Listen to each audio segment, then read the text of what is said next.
પહેલાં તો સૌને જય શ્રી રામ। દોસ્તો, આજે હું તમને એવી વાત કરવા જઈ રહ્યો છું જે સાંભળીને કદાચ આપણા વડીલોને પોતાનું જૂનું ગામ યાદ આવી જશે। જૂના જમાનામાં જીવન સાદું હતું, પણ સંબંધોમાં ખૂબ જ મીઠાશ હતી। ઘરમાં પૈસા ઓછા હોય, સુવિધા ઓછી હોય, છતાં લોકોના દિલમાં એકબીજા માટે ઘણો પ્રેમ અને લાગણી હતી।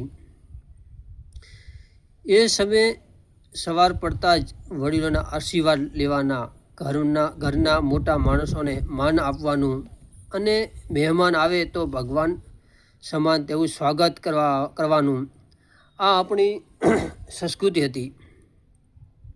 ગામમાં કોઈના ઘરે લગ્ન હોય તો એ માત્ર એક પરિવારનો પ્રસંગ નહોતો। આખું ગામ પોતાનું કામ સમજીને લગ્નમાં જોડાઈ જતું। કોઈ રસોઈ બનાવતું, કોઈ મહેમાનની સેવા કરતું, કોઈ પાણીની વ્યવસ્થા કરતું, તો કોઈનો ઘરની બીજી જવાબદારી સંભાળતું। લગ્નમાં આજના જેવી ભવ્ય સજાવટ અને દેખાડો નહોતો, પણ લોકોનો ચહેરા પર ખુશીઓ સાચી હતી। વડીલોની સલાહથી સંબંધો નક્કી થતા અને આખા પરિવારના આશીર્વાદ સાથે નવા જીવનની શરૂઆત થતી। પહેલાં ઘરમાં ચૂલો સળગતો તો બધા સાથે બેસીને ભોજન કરતા અને વાતો કરતા। બાળકો દાદા દાદી પાસેથી જૂની વાતો સંભળાતા। વડીલો સંસ્કારની વાતો કરતા અને બાળકો ધ્યાનથી સાંભળતા। કોઈના ઘરે દુઃખ આવે તો આખું ગામ તેને પડખે ઊભું રહેતું। સુખમાં સૌ સાથે હસતા અને દુઃખમાં સૌ સાથે રડતા। આ હતી એ સમયની સાચી માણસાઈ। અને આજે આપણા હાથમાં મોબાઈલ છે, ઘરમાં અનેક સુવિધાઓ છે, જીવન પહેલાં કરતાં ઘણું સરળ અને બન્યું છે, પરંતુ એ જૂના સમય જેવી એકતા, પાડોશી માટેની લાગણી અને સંબંધો માટેનો સમય ક્યાં ઓછો થતો જાય છે। જૂના જમાનાની વસ્તુઓ ઓછી હતી, પરંતુ સંતોષ વધારે હતો। ઘરો નાના હતા, પરંતુ દિલ મોટા હતા। આપણા વડીલો આપણને સંપત્તિ કરતાં પણ મોટી વસ્તુ આપી છે, સંસ્કૃતિ, સંસ્કાર। એટલે આવનારી પેઢીઓ પણ આપણા જૂના રીત રિવાજ, વડીલોનું માન, મહેમાનની ગતિ, એકતા અને માણસાઈ વિશે જાળવીએ।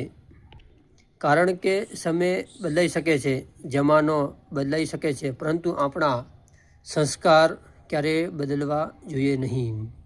દોસ્તો, એ જમાનાની સૌથી મોટી વાત હતી એકતા અને માણસાઈ। ગામમાં કોઈના ઘરે લગ્ન હોય તો કામ માત્ર પરિવારનું નહોતું રહેતું, આખું ગામ પોતાનું ઘર સમજીને કામે લાગી જતું।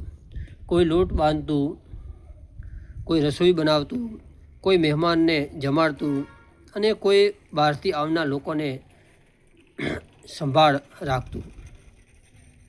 લગ્નની જાન આવે ત્યારે ગામમાં જાણે તહેવાર આવી ગયો હોય એવો માહોલ બની જતો। ઢોલ અવાજે સાથે લોકો ખુશીઓથી નાચતા અને વડીલો આશીર્વાદ આપતા। જમણવારમાં પણ અલગ જ આનંદ હતો। પંગતમાં બધા સાથે બેસતા, પહેલાં વડીલોને પીરસાતું, પછી બાળકો અને બાકીના સૌ પ્રેમથી જમતા। કોઈને ઓછું પડે તો તરત જ ફરીથી પીરસવાનું આવતું। એ જમાનામાં ઘરમાં કોઈ વડીલ બોલે તો બાળક શાંતિથી સાંભળતો।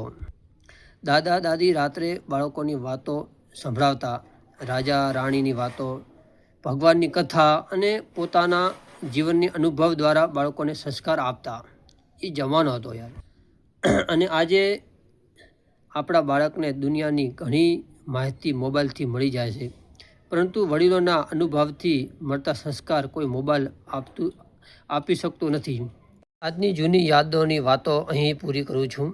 હજુ ઘણી બધી જૂની વાતો અને યાદો છે, પરંતુ બધી વાતો કરીશ તો વિડીયો લાંબો થઈ જશે। આવી જ જૂની યાદો અને આપણી સંસ્કૃતિની વાતો સાથે આવનાર વિડીયોમાં ફરી મળીશું. ત્યાં સુધી સૌ પ્રેમ અને આશીર્વાદ આપતા રહેજો. સૌને જય શ્રી રામ. અને પવિત્ર શ્રાવણ મહિનો ચાલી રહ્યો છે, તો સૌને દિલથી હર હર મહાદેવ.